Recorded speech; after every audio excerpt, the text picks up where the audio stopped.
Yeah, I mean, we all know that there have been rule changes going into the 500, and then no changes coming here. So I feel like probably like a lot of other drivers, that the elevated temperatures here will make it very difficult to keep the cars cool.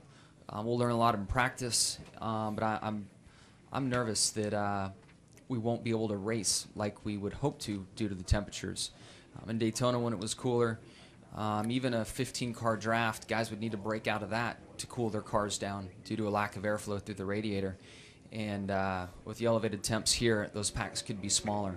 But I do know that NASCAR will have a close eye on things, and I'm hopeful they'll adjust if the temps are as high as we think that they will be.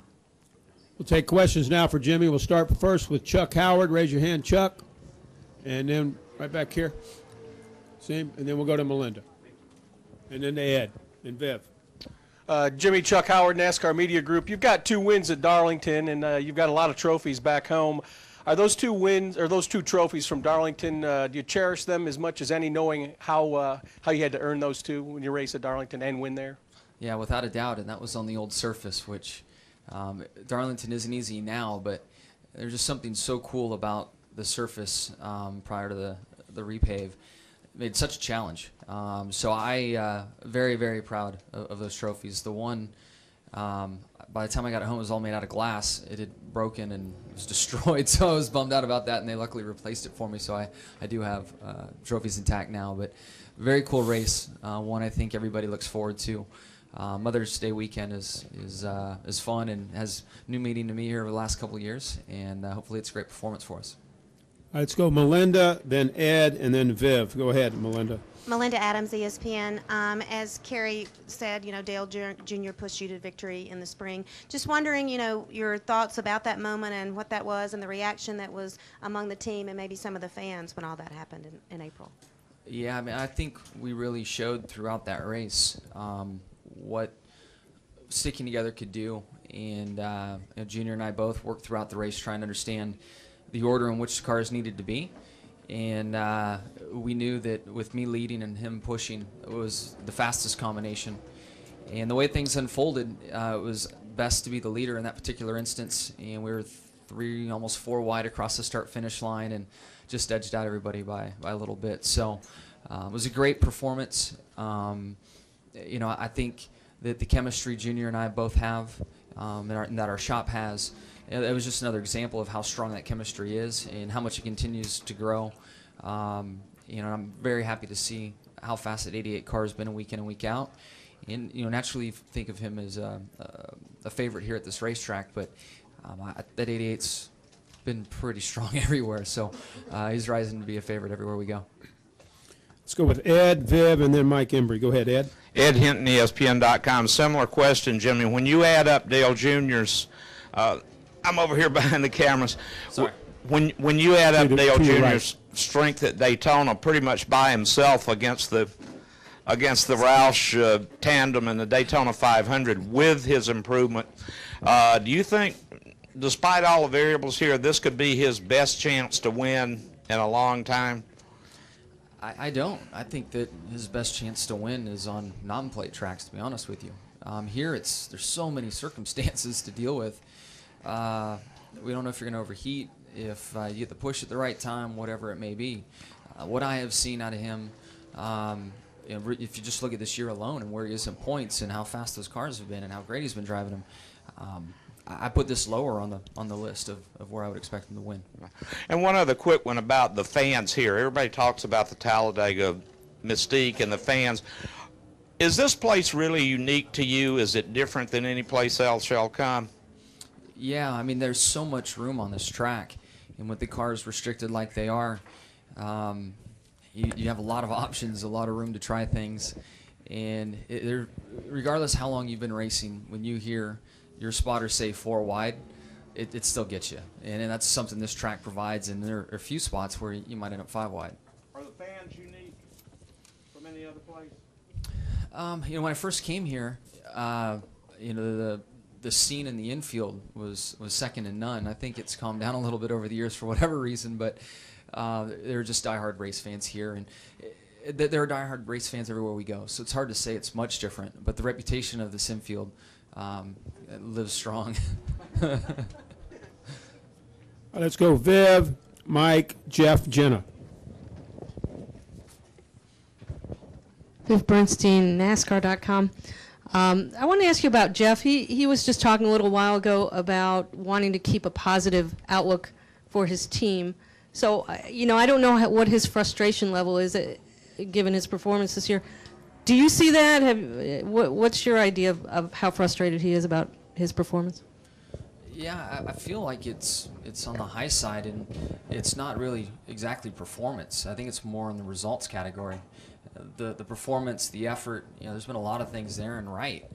But at the end of the day, when the checkered falls, they haven't been in the position they were running and have had a lot of things take place. So that's frustrating for anyone. I mean, you go along and tell yourself, well, at least we were running good, but that lasts for a short period of time. And we saw that with Casey Kane early in the year too, where the performance was there, but the results weren't. And you can only say that to yourself so many times. I know he's looking forward to just finishing where he should, not have something weird take place to him. Let's go Mike, Jeff, and Jenna. Mike Embry, raise your hand, please. Mike Embry, Speed.com. Jimmie, we're going into race 10. We have, I think, 5 drivers in the top 9 in points, still don't have a win. Do you see that as circumstantial, or are guys racing really more for points and worried about that aspect now than trying to get the wins? I know from afar it may seem like guys are conservative and more concerned about points, but from the way I drive my car and compete, I'm on the track every weekend to win, and that's what we're here for. And what I see out of my windshield with guys and how hard they're driving their cars, I know cautions don't show it, and maybe there's some other stats that would show towards a more conservative environment on the racetrack. But what I'm living and what I see with my own eyes, guys are driving. They're really putting the effort in, and so I don't know where that falls exactly, or what the reasoning is behind it. But there's a lot of guys earning their money out there. We're going to do 4 more questions. Jeff, Jenna, Al, and Alex. Jeff Owens, Sporting News. Jimmie, with you pushing, Junior pushing you to the win here last year, do you kind of feel like maybe you owe him? And will you think about that if you two hook up at the end of the race this year? I don't feel like I owe him. If the situation was a little different and he had room to pull out and pass me, he would have. I mean, that's just what racers do. And we've made an agreement in a situation that, especially when the pushing was around, that we will do anything to help each other out. And it's only improved our chances to win and give us a better finish. If the race comes down to that, the race has changed. We're in the packs now. I don't know if I'll be around the 88, but if he is in front of me, absolutely I'm pushing him. The race unfolded in a certain way last time, partly because my car was faster leading than his was. And then we were 4 wide at the finish line, or else he would have gone for the win, which I would expect him to. And if I'm pushing him and have a chance to pull out, I think he'd give me a really hard time if I didn't try to win the race. So, it's racing. That's what we're here for. And I'm happy and glad to work with the teammate out there on the racetrack, and we'll continue to do everything I can to help him. But I'm here to win races too. No, really after Daytona, really the way Speed Weeks went, I think all the planning is out the window. You just worry about keeping your car cool enough to not blow the engine. Let's go Jenna, Al, and we'll end with Alex. Jenna? Jenna Fryer, AP. Are you clear on everything that happened at the end of last week, the way your penalty and then what happened on that restart with the 99 and the 14? Clear enough. Okay. From my standpoint, I mean, getting home, looking at the footage and what went on in the way the rule is written for a tire carrier being in control of the tire, getting it back, we did not follow that rule. So I get that. From that point on, we were so confused from our own situation on pit road and the penalty, and I still don't know exactly what took place with the restart in the lineup. I knew that I had to fall back and was just trying to fall back, and really haven't paid attention to anything from there. Walhern wants to know. One of 5 or 6 questions he's tried to get me to ask you. Do they need the wave around rule? Wave around rule. That In was which, what caused the problem last week. 10 guys took the wave around all. They were ahead of the leader, and they went around to the back. Why can't we put the leader in the middle of the pack and let him work with dirty air? Wave around rule. well, we had it that way for a while, and then I would assume from fan perspective, it just seems that everything falls in that category, that it seemed unfair to have the leaders start mid-pack. There's, for some reason, we changed that rule, and we have the wave around rule in effect now. So, hell, I don't care. I'll race either way. I mean, it is what it is. It makes sense to me, though, to have the leader start the race and not be 10th, 15th in line like we used to have. Because they got clean air. I'm saying. But you've earned that spot. You know, you've been the heat all day long. And my legitimate second question, which may be better directed towards Chad, but do you know anything about your C-posts this weekend? Hopefully they're still in the car. But outside of that, I have no idea. I haven't had a phone call yet, so I think we're cool.